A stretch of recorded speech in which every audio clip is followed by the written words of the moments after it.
Hello students, আমি Moumita ma'am. আশা করি তোমরা সকলে খুব ভালো আছো। Welcome back to our channel.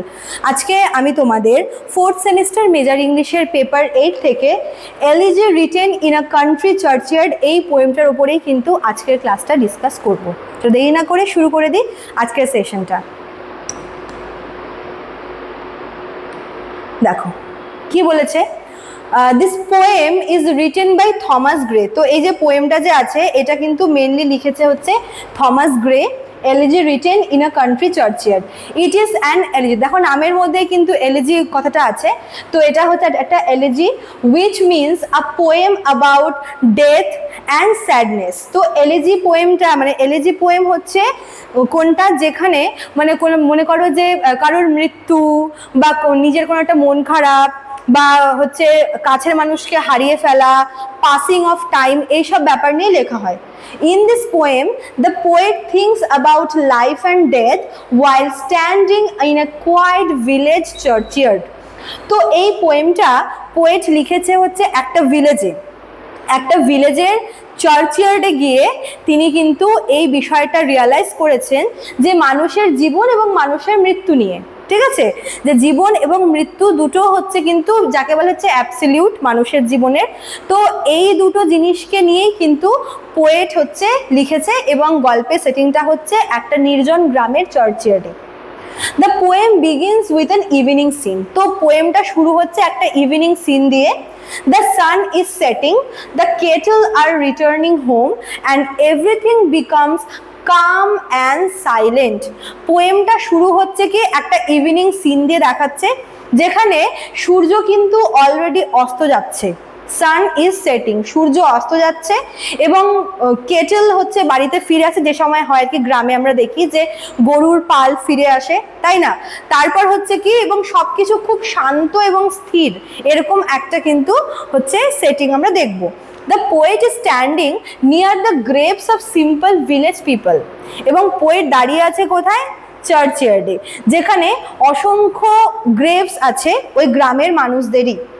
These people were poor and lived ordinary lives. তিনি কি বলছেন যে ওই যে কবরগুলো ছিল ওগুলো হচ্ছে এই গ্রামেরই মানুষদের যারা একসময় ভীষণ গরিব এবং খুব অর্ডিনারি হচ্ছে লাইফ তারা লিড করেছে। মানে তাদের জীবন তারা খুব সিম্পলভাবে কাটিয়েছে এবং সিম্পলভাবে কাটানোর পরে তারা হচ্ছে মানে এই গ্রামেই জন্মেছে, এই গ্রামেই তারা জীবনযাপন করেছে এবং এখানেই মরে গেছে। ঠিক আছে, the poet says that these people were not famous but their lives were still important. এখানে পোয়েট একটা পয়েন্ট রেখেছেন, তিনি বলতে চাইছেন যে এই যে মানুষগুলোর কথা হয়তো বাইরের বেশি কেউ জানে না, এরা এখানেই জীবনটা কাটিয়ে গেছে। ঠিক আছে, এদের হয়তো জীবনযাত্রা খুবই সহজ সরল ছিল, এরা হয়তো খুব একটা পরিচিতও নয় বাইরের কারোর কাছে, তবুও এদের জীবনটাকে বা এদের জীবনযাপনটা কিন্তু ভীষণ important. They were farmers and workers who work hard everyday. কারণ ওই মানুষগুলো ছিল হচ্ছে ফার্মার এবং ওয়ার্কার, এবং আমরা জানি যে ফার্মিং করাটা কতটা ডিফিকাল্ট একটা কাজ, সবার দ্বারা কিন্তু হয় না। এবং সেই মানুষগুলো হয়তো শুনতে একটু কেমন লাগে যে ফার্মার বা কৃষক, কিন্তু এই কাজটার পেছনে যতটা হচ্ছে পরিশ্রম প্রয়োজন সেটা কিন্তু সবার পক্ষে করাটা সম্ভব না। সেটাই এখানে পোয়েট বলতে চেয়েছেন যে এরা হয়তো ফেমাস ছিল না, কিন্তু ওরা যে কাজটা করতো সেটা ভীষণ ইম্পর্টেন্ট। ঠিক আছে, আরও সেখানে ওয়ার্কাররা ছিল, সেই ওয়ার্কাররাও কিন্তু ভীষণ হার্ডওয়ার্ক করতো প্রতিদিন। ওদের জীবনটাই ছিল এমন যে সকালে ওঠো কাজে যাও, এরকম একটা ব্যাপার ছিল। They may have had talents and dreams but they did not get the chance to show them. এবার এই যে সকালে ওঠো কাজে যাও বাড়ি ফেরো খাওয়া দাও ঘুমাও, এই ওদের যে একটা জীবন ছিল, একটা এই যে রুটিনটা, এর বাইরেও হয়তো এদের মধ্যে অনেক মানুষের নিজস্ব কিছু ড্রিম ছিল, ওদের নিজস্ব কিছু হয়তো চাওয়া পাওয়া ছিল, তারা যেগুলো পূরণ করতে পারেনি, হয়তো তারা চান্সই পায়নি। যে জীবনের যে এই যে কঠিন যে জার্নিটা, সেখানে ওদের যে টিকে থাকার জন্য বা জীবন ধারণ করার জন্য ওরা হয়তো পরিশ্রম করে গেছে, কিন্তু ওদেরও হয়তো কিছু ড্রিম ছিল, ওদেরও হয়তো ট্যালেন্ট ছিল, যেগুলো তারা কেউ দেখাতে পারেননি বা যেগুলো তারা হয়তো সুযোগই পায়নি সেটাকে নিয়ে এগিয়ে যাওয়ার। ঠিক আছে, Because of poverty and lack of opportunity, their abilities remain hidden. হতে পারে যে যেহেতু ওরা প্রচণ্ড গরিব ছিল, খুবই মানে পোভার্টি সেখানে মানে প্রত্যেকটা মানুষের জীবনেই ছিল, এবং হয়তো তারা সেই অপরচুনিটি পায়নি, এই জন্য তারা কি এগোতে পারেনি। তাদের হয়তো ট্যালেন্ট ছিল, অ্যাবিলিটি ছিল, তবুও তারা কিন্তু সেটাকে নিয়ে এগোতে পারেনি, ওদের ওই গ্রামেই জীবনযাপন করে কাটাতে হয়েছে, ঠিক আছে, ফার্মিং করে বা হচ্ছে এমনি কোথাও কাজ করে, কারোর বাড়িতে বা অন্য জমিতে অন্য কোথাও কাজ করে। আচ্ছা, the poet also reminds us that rich and powerful people will also die one day. তিনি এটা এবার তো জীবন নিয়ে হলো, এবার হচ্ছে তিনি একটু ডেথ বা মৃত্যু নিয়ে কি বলেছেন দেখো। তিনি বলেছেন যে কোনো মানুষ সে রিচ হোক, পাওয়ারফুল হোক, পুয়ার হোক, তাকে কিন্তু পৃথিবীর নিয়ম অনুযায়ী একদিন ঠিক চলে যেতে হয়। Death is equal for everyone. মানুষের হয়তো জীবনটা প্রত্যেকের সমান না, প্রত্যেকে হয়তো সমানভাবে জীবনযাপন করতে পারে না, কিন্তু ডেথ বা মৃত্যু কিন্তু সবার জন্যই সমান, প্রত্যেককে পৃথিবী ছেড়ে চলে যেতেই হবে।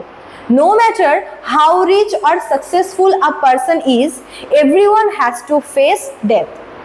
একটা মানুষ যদি সে তার জীবনটাকে খুব আরামে, খুব মানে আমোদ প্রমোদে কাটায়, তবুও তাকে একদিন মৃত্যুকে ফেস করতে হবে।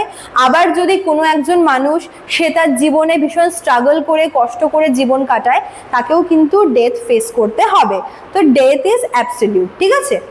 So people should not be proud or arrogant. এখানে তিনি একটা মেসেজ দিচ্ছেন যে ওই মানুষগুলো গ্রামে থাকে, ওই মানুষগুলো হচ্ছে ফার্মিং করে বা ওয়ার্কার, ওদের জীবনটা সত্যি কঠিন, কিন্তু যারা শহরে থাকে বা যাদের জীবনটা হচ্ছে ভীষণই ইজি, ভীষণই আরামের, ঠিক আছে, বা যারা ভীষণ ফেমাস, ওদের কিন্তু নিজের জীবন নিয়ে প্রাউড ফিল করা বা অ্যারোগেন্ট হওয়াটা উচিত নয়। In the end, the poet imagines his own death. একদম এন্ডিংয়ে আমরা পোয়েটকে দেখব সে তার নিজের ডেথের কথাটাও কিন্তু বলেছে। He thinks that one day he will also lie in such a grave and someone may remember him. তিনি এটা বলেছেন পোয়েমটার শেষে যে আজকে যেমন সে এই নির্জন গ্রামে এই কবরখানার পাশে দাঁড়িয়ে ওই কবরের নিচে শুয়ে থাকা মানুষগুলোকে মনে করছে বা ওদের কথা ভাবছে, একদিন ওদের জায়গায় পোয়েট নিজেও কিন্তু থাকবে, একদিন সেও ওরকম কবরে শুয়ে থাকবে এবং তার কথাও হয়তো এরকম কেউ ভাববে, ঠিক আছে, তাকেও কেউ মনে করবে। The main idea of the poem is that life is short and death is certain. তো এটাই ছিল মেন গল্পটা, মেন পোয়েমটা, যেখানে আর কি বলা হচ্ছে যে মানুষের জীবন কতটা ছোট এবং ডেথ হচ্ছে মানুষের জীবনে কিন্তু একদম যাকে বলে সার্টেন, নিশ্চিতভাবে থাকবে। Every person is important whether rich or poor. এবং ওই গ্রামের ওই গরিব মানুষগুলো হোক, তারাও কিন্তু খেটে খাওয়া মানুষ, বা শহরের বা অন্য কোনো হচ্ছে কোনো পাওয়ারফুল মানুষ হোক না কেন, রিচ মানুষ হোক না কেন, প্রত্যেকে কিন্তু important. The poem teaches us to be humble and respect all human beings. এখানে অ্যাকচুয়ালি পোয়েট বলতে চেয়েছেন যে আমাদের প্রত্যেককেই সবার প্রতি হাম্বল, সবাইকে রেসপেক্ট করা উচিত এবং সবার মানে প্রত্যেকের কাজকে সম্মান দেওয়া উচিত, ঠিক আছে। তো এটাই ছিল হচ্ছে মেন পোয়েমটা। চলো আজকে এতটুকুই থাকলো। যারা ভাবছো আমাদের কাছে অ্যাডমিশন নেবে তারা আমাদের অফিসিয়াল নাম্বারে কল করে নিতে পারো, বা তোমরা নোটস নেওয়ার জন্যও কিন্তু আমাদের নাম্বারে কল করতে পারো।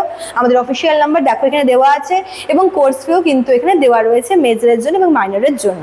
চলো আজকে এতটুকুই থাকলো, দেখা হচ্ছে নেক্সট ক্লাসে। Thank you.